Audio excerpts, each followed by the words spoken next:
Overnight, Israel began Operation Rising Lion, striking targets inside Iran. Hundreds of jets hit over 100 sites, killing senior Iranian military and nuclear figures.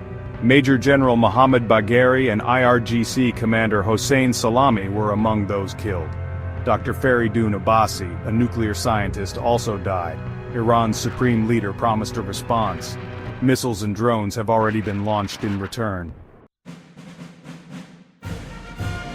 The rivalry between Israel and Iran has grown over decades. This week, tensions increased. Since 1979, Iran has opposed Israel and supported groups like Hezbollah and Hamas. Israel sees Iran's nuclear and missile programs as threats. The conflict has included cyber attacks and strikes in Syria. Now, it is more direct. On the night of June 13th, Israel began Operation Rising Lion. Fighter jets moved quietly over Tehran, Isfahan, and Qom. Explosions marked the start of a carefully planned military action. The operation had 3 phases. Each phase aimed to weaken Iran's military and nuclear sites, while trying to avoid civilian harm. Israeli planners prepared for many months. The first phase was covert. Mossad agents and drones targeted Iran's air defenses in key cities.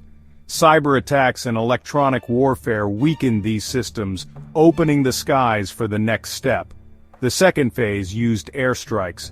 Over 200 Israeli aircraft hit more than 100 military sites, including Natanz, Fordow, IRGC bunkers, missile labs, and radar stations. The strikes focused on military targets. The third phase involved targeted assassinations. Israeli special forces and intelligence units eliminated key Iranian leaders after months of preparation. Major General Mohammad Bagheri, Iran's military chief, was killed. His death left a gap in leadership. Hossein Salami, commander of the Revolutionary Guard, was also killed. Brigadier General Esmail Khani, head of the Quds Force, was another casualty. This affected Iran's overseas operations. Dr. Fereydoon Abbasi, a leading nuclear scientist, was also killed. His loss was significant for Iran's nuclear program. Over 20 top scientists and engineers working on centrifuge development were killed. This setback will affect Iran's nuclear progress for years. The Iranian government has confirmed these losses. The country is tense, and leaders have promised a response. The world is watching what comes next. Ayatollah Khamenei addressed Iran and the world. Calmly, he stated, "Israel has crossed every red line." He made it clear that Iran would respond. Khamenei said, "The Zionist regime must expect our full force." Iran's military prepared quietly. The country was on alert. "The punishment will be severe," he added. Iran's military command began to mobilize. Soon after, Iran launched Operation True Promise 3. Over 100 missiles, 120 drones, and several cruise missiles targeted Israeli cities. The main targets were Tel Aviv, Haifa, Ashdod, Rehovot, and Beersheba. Each was chosen for its importance. Israel's air defense systems responded. Sirens sounded. Interceptors launched to stop the attacks. Some missiles got through, explosions damaged buildings, civilians took cover, emergency teams responded. At least 12 people died, over 200 were injured. Hospitals were busy, families mourned. Iranian state media called the attack a show of strength. Both countries prepared for what might come next. As events unfolded, world leaders responded quickly. Statements came from many capitals, reflecting different alliances and interests.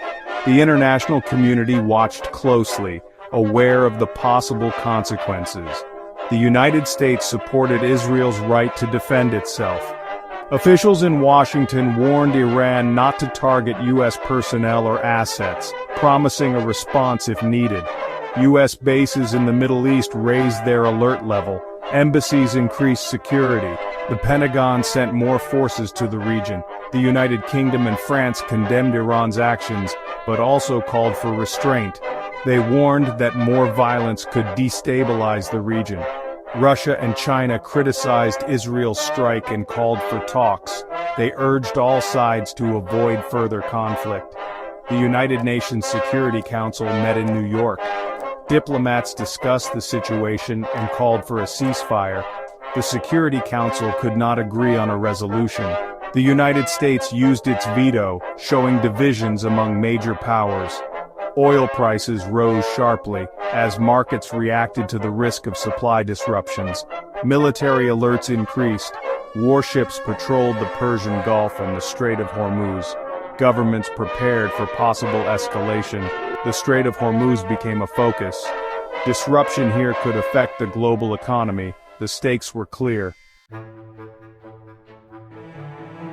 Why did Israel act now? Israeli intelligence believed Iran was close to producing weapons-grade uranium. Removing key leaders slows Iran's ability to respond. Domestic pressure also played a role for Israel's leadership. Iranian defenses were less alert than usual. Some compare this to the 1981 Osirak strike, but the risks are higher now. Tensions remain, but both sides avoid major escalation. Losses are felt on both sides. The region is unstable. Proxies could still act. Diplomacy is stalled. The world waits quietly. This was Operation Rising Lion. Iran's top commanders were targeted.